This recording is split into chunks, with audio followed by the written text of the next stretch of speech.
United States Senator Debbie Stabenow, the Democrat, on the other end of our line. Nice to talk to you. Happy Friday. Well, good morning, I should say. It's great to be with you. I'm already jumping ahead. I get on a plane in a little bit to come back to Michigan like I always do on Friday, so I'm thinking about getting home. Yeah, well, when you get up as early as you and I do, it is afternoon already for the most part, isn't it? I know. I think you probably get up a little earlier some days than me, but I'm probably a little later than you are. Well, the early bird catches the worm. And I want to ask you, Warren Buffett yesterday said that he thinks the U.S. economy remains in a recession, and he thinks it's going to take a while to get out of it. Do you agree with him? Are we still in a recession?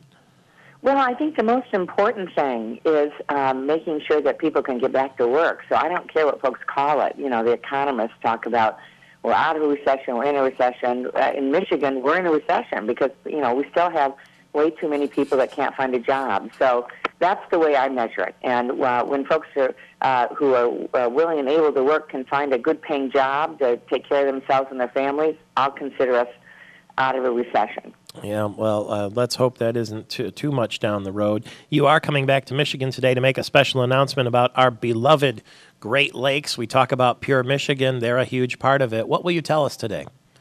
Well, this is really good news for us.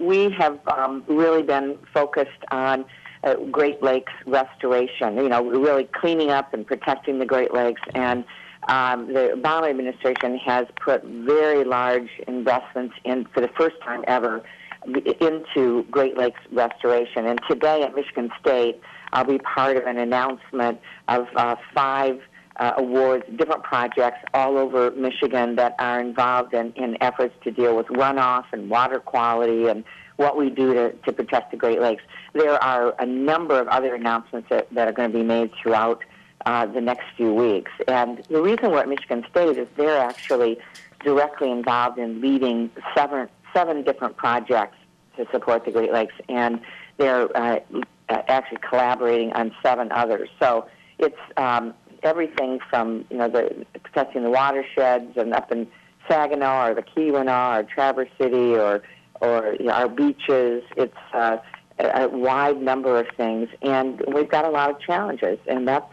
so this is good news for us. The majority of the funds that are being announced across the country are in Michigan, are going to Michigan. So that's good news for us. We've got the majority of coastline of the Great Lakes, the biggest stake in protecting the Great Lakes. So the fact that the majority of the funding is coming to us in Michigan is good. The largest investment in the Great Lakes in 2 decades, I read. Yes, absolutely. I mean, in the past, there have been things like a $30 million investment to $40 million. This administration's committed $475 million. And thank goodness they were willing to do that, because when we first found ourselves worried about the Asian carp in terms of the carp getting beyond the electric fences in Chicago, we had this funding that we could immediately turn to do something about, and we were able to immediately shift about $58 million to help with the efforts to do the netting and the poisoning and the testing and all of the things, putting up the temporary barriers now in Indiana, as we've found another river where the Asian carp are going across Indiana. So there's now at least some resources that we can work with in an emergency. Well, fly safely back to Michigan from Washington. I suspect you will probably turn right over Lake Erie and have a pretty nice view on your way back to Michigan. It'll be beautiful, although any time in Michigan's beautiful, particularly this time of year. You bet. It's a gorgeous day. Senator Stabenow, protecting the Great Lakes. I'm Michael Patrick Shields. Friendship